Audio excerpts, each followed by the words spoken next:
ጤናና ሰላማችሁን ፈጣሪ አብዝቶ እንዲሰጣችሁ ሁሌም የሚመኘው አወል ስሪንቃ የግብርና ፕሮግራም ነው። አወል ስሪንቃ የግብርና ፕሮግራም ሁልጊዜ ስለ ግብርና ብቻ ግንዛቤ እየፈጠረ ያለ ቋሚ የግብርና ፕሮግራም ነው። አወል ስሪንቃ የግብርና ፕሮግራም ዛሬ ይዤ የመጣሁት ከሚከታተሉኝ ተከታታዮች ውስጥ አንድ ጥያቄ ቀርቦልኝ ነበረ። በተደጋጋሚ ያው ተጠይቅ ያለው በእርግጥ ወረፋ ይዞ ነበር። ውርጭ ባለባቸው አካባቢ የትኞቹ አትክልቶች የበለጠ ተመራጭ ናቸው የሚል ጥያቄ ነበር። እኔ ግን ከውርጭ ብቻ ሳይሆን ከውሃ ከበዛበት ሊሆን ይችላል፣ ከድርቅ ሊሆን ይችላል፣ እንደተባለውም ከውርጭ ጋር ተያይዞ የትኞቹ ሰብሎች የተሻለ ተመራጭ ናቸው የሚለውን ጭምር የያዘ ፕሮግራም ነው ዛሬ ይዤ የመጣሁት።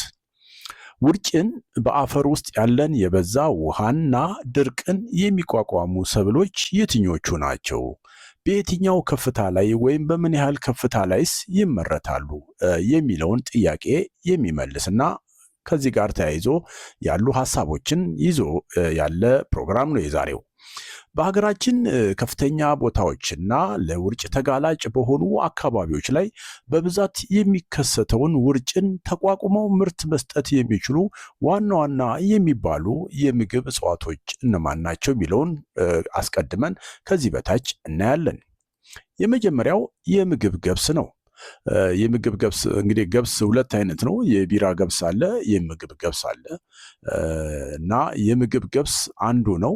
ከ2600 ሜትር በላይ ከፍታ ባላቸው አካባቢዎች በጥሩ ሁኔታ የሚመረት ዋና ሰብል ሲሆን በተለይ የሀገር በቀል ዝርያዎች ጠንካራ የሆነ የውርጭ የመቋቋም አቅም አላቸው ከምግብ ገብስ ውስጥ ማለት ነው። እና አንዱ የምግብ ገብስ ነው ውርጭን የሚቋቋም ሰብል።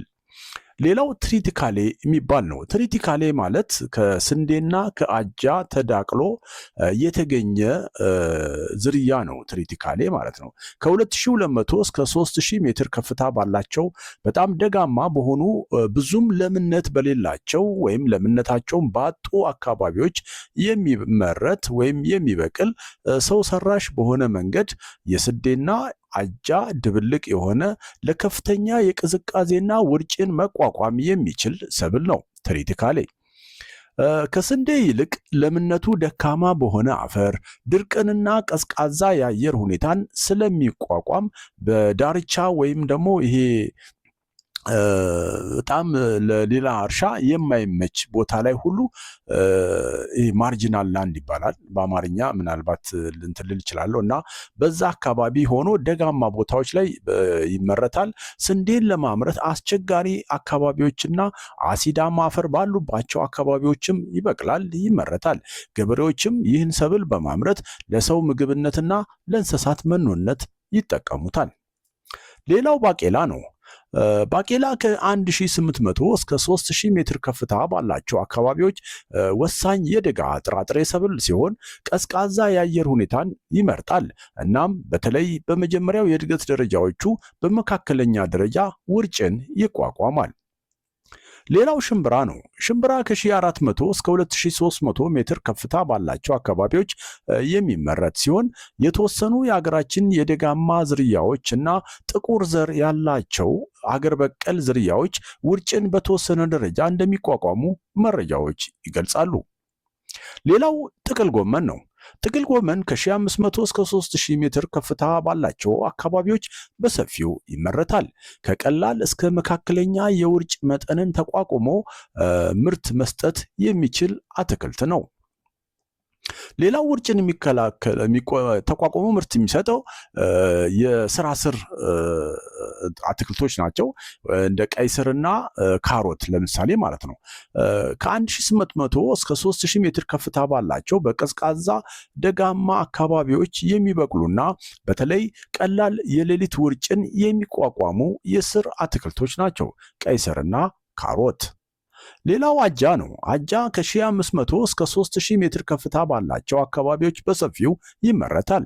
በቀዝቃዛማ አካባቢዎች በተለይ እንደ ለእህልና የመኖ አማራጭ ሆኖ እየተመረተ ያለ ነው አጃ። እንግዲህ አጃ ሁለት አይነት ነው። ኦት ይባላል በእንግሊዝኛው። የመኖ አጃ አለ፣ የምግብ አጃ አለ እና የተለያዩ ናቸው። በእርግጥ አርሶ አደሮች ለሁለቱም ብለው የሚያመርቱበት ሁኔታ እንዳለ ነው መረጃው የሚገልጸው። ሌላው ድንች ነው። ድንች ከ1500 እስከ 3000 ሜትር ከፍታ ባላቸው አካባቢዎች በሰፊው ይመረታል። በከፍተኛ በረዶ ወይም ውርጭ አካባቢዎች እንደ ጠንካራ የስር ሰብል በተሳካ ሁኔታ ይመረታል። ድንችም እንደዚሁ ውርጭን የመቋቋም ባህሪ አለው እና አንዱ ከስራ ስር አትክልቶች ውስጥ አንዱ ነው ማለት ነው ድንች ማለት ነው። እነዚህ እንግዲህ ከላይ የጠቀስኩላችሁ ውርጭን ተቋቁመው ምርት መመረት ለማምረት ውርጭን ተቋቁመው ምርት የምናገኝላቸው እጽዋቶች ወይም ሰብሎች ናቸው። ሌላው ድርቅን የሚቋቋሙ ሰብሎች የትኞቹ ናቸው? በሀገራችን ውስጥ ድርቅን የሚቋቋሙ ዋና ዋና ሰብሎች እንደ ማሽላ፣ እንቁ ዳጉሳ፣ በቆሎ በተለይ ድርቅን የሚቋቋም ዝርያ እንደ ሽምብራ፣ የእርግብ አተርና የላም አተርን ያካትታል። እነዚህ ዋና ዋና የምግብ እህሎች እና ጥራጥሬ ሰብሎች ወቅታዊ ዝናብ ዝቅተኛ ወይም ያልተጠበቀ በሆነባቸው ደረቅና ከፊል ደረቃማ ዝቅተኛ ቦታዎች ላይ ይመረታሉ። እያንዳንዳቸውም በጥቂቱ ከዚህ በታች እንይ። ማሽላ ከ400 እስከ 2700 ሜትር ከፍታ ባላቸው አካባቢዎች ሊመረት ይችላል። ማሽላ የሰብሎች ግመል በመባል ይታወቃል። ጥልቅ ስሮችና ከፍተኛ የሙቀት መጠን ባላቸው ሞቃታማና ደረቅ ቆላማ ቦታዎች ላይ ይመረታል ማሽላ። ሌላው በቆሎ ነው። በቆሎም እንደዚሁ ከ1900 እስከ 2400 ሜትር ከፍታ ባላቸው አካባቢዎች መመረት ይችላል። በተለይ ቀድሞ የሚደርሱና ውጥረትን የሚቋቋሙ ዝርያዎች ደረቅ የአየር ሁኔታን ይቋቋማሉ። ሌላው ሽምብራ ነው።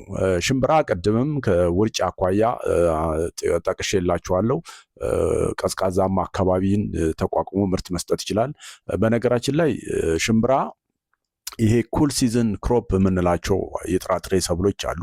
እንደ ባቄላ፣ አተር፣ ሽምብራ፣ ምስር እነዚህ ቀዝቃዛማውን የአየር ወቅት መሰረት ተደርገው እንዲመረቱ የሚመከሩ ናቸው እና ሽምብራ አንዱ ነው።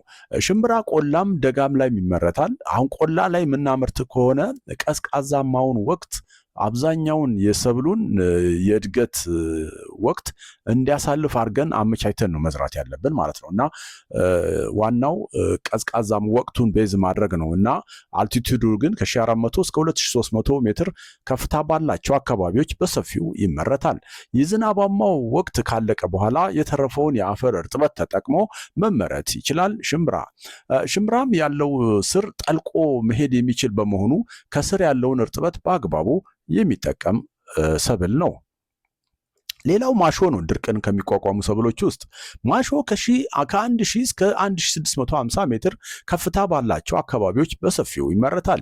በአጭር ጊዜ ውስጥ ከ60 እስከ 70 ቀናት ውስጥ መድረስ የሚችል የጥራጥሬ ሰብል ሲሆን የአፈርን ናይትሮጅን የሚያስተካክልና ዋና ዋና ሰብሎች በድርቅ ሲመቱ ማሾ ግን ተቋቁሞ በጥሩ ሁኔታ የሚመረት ሰብል ነው። በነገራችን ላይ ማሾ በመስኖም በበልግም አንዳንድ ቦታ በክረምትም በሶስቱም የማምረቻ የምናመርትባቸው ወቅቶች መመረት የሚችል ነው። በይበልጥ ግን በበልግ የሚመረተው የተሻለ ምርታማ ነው። ምክንያቱም በጣም ከፍተኛ የሆነ ሙቀት ይፈልጋል ማሾ። በጣም ከ28 እስከ 40 ዲግሪ ሴንቲግሬድ ድረስ ሙቀት ይፈልጋል ማሾ እና በአጭር የእድሜ እንትን ያለው እና በቀላሉ ማምረትና መጠቀም እንችላለን ማለት ነው።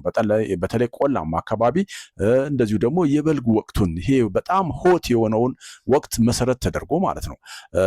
የቴምፕሬቸር መጠኑ ከ28 ከወረደ ለማሾ ተስማሚ አይሆንም እና ለተለያዩ በሽታ የሚጋለጥበት ሁኔታ ይኖራል ማለት ነው። ሌላው የእርግብ አተር ነው። የእርግብ አተር ከ0 እስከ 2000 ሜትር ከፍታ ባላቸው አካባቢዎች በሰፊው ይመረታል። ሌሎች ተክሎች ሲደርቁ ከፍተኛ ደረቅ ሙቀትን ተቋቁሞ መመረት ይችላል። የእርግብ አተር የእርግብ አተር የምንለው በነገራችን ላይ ፒጂኤምፒ የምንለው ነው። ይሄ በአብዛኛው አርሶ አደሮች አመቱን ሙሉ አረንጓዴ ነው። ምናልባት ማሳ ውስጥ ሌላው ሰብል ተነስቶ ይሄ ባውንደሪ ይሰሩበታል፣ ይጠቀሙበታል እንደ ባውንደሪ። እንደዚሁ ደግሞ ለላይቭ ስቶክ እንደ ፊድስ ያገለግላል። ፍሬውም ደግሞ ይፈራና ፍሬውን እየለቀሙ ለሽሮ ሁሉ ይጠቀሙበታል። ለንፍሮ አርሶ አደሮች ይጠቀሙበታል እና እርሻቸውን እንደ ባውንደሪ ይጠቀሙበታል። አመቱን ሙሉ ኤቨርግሪን የሆነ ሰብል ነው የእርግብ አተር ወይም ፒጂኤምፒ። ሌላው የላም አተር ነው። የላም አተር ከ900 እስከ 2100 ሜትር ከፍታ ባላቸው አካባቢዎች በሰፊው ይመረታል። ከባድ የሆነውን የውሃ እጥረት በጥሩ ሁኔታ ተቋቁሞ መመረት የሚችል ሰብል ነው የላም አተር። ሌላው እንሰት ነው። እንሰትም እንደዚሁ ድርቅን ተቋቁሞ መመረት የሚችል ሰብል ነው። ከ1500 እስከ 3100 ሜትር ከፍታ ባላቸው አካባቢዎች በሰፊው ይመረታል። ብዙውን ጊዜ ከረሃብ ጋር የሚታገል ዛፍ ተብሎ የሚጠራው ይህ ሁለገብ የምግብ ሰብል ውሃ ያከማቻል። እናም በሚሊዮን ለሚቆጠሩ ሰዎች በደረቅ ወቅት ይደግፋል። ይሄንን ካለን አሁን በውርጭ ምክንያት ችግር የሆኑባቸውን ወይም ደግሞ ውርጭን ተቋቁሞ ምርት መስጠት የሚችሉ ሰብሎችን አይተናል። ድርቅን ተቋቁሞ ምርት መስጠት የሚችሉ ሰብሎችን አይተናል። አሁን ደግሞ ከመጠን በላይ የሆነን ውሃ የመቋቋም አቅም ያላቸውን ሰብሎች እናያለን። በሀገራችን ከመጠን በላይ ውሃ የመቋቋም አቅም በዋናነት በከባድ የሸክላማ አፈር ወይም ቨርቲሶል ላይ ውሃ የሚተኛበት ወይም የሚጥለቀለቅበት ሁኔታ ስለሚኖር ይህን ተቋቁሞ ምርት የሚሰጡትን ከዚህ በታች እናያለን። የመጀመሪያው ሩዝ ነው። ሩዝ ከ750 እስከ 2400 ሜትር ከፍታ ባላቸው አካባቢዎች በሰፊው ይመረታል። ሌሎች ሰብሎች በማይቋቋሙበት ሁኔታ ከፍተኛ ማለት ይሄ ፍላት በሆነ እና በውሃ በተሸፈነ መሬት ላይ በደንብ ባልደረቁባቸው አካባቢዎች በደንብ መስፋፋት እና መልማት የሚችል ነው ሩዝ ማለት ነው። ሌላው በቆሎና ማሽላ ነው። በቆሎና ማሽላ በአጠቃላይ ከጥራጥሬ ሰብሎች ጋር ሲነጻጸር ለበዛ አፈር እርጥበት ሁኔታዎች መጠነኛ የመቋቋም አቅም ያሳያሉ።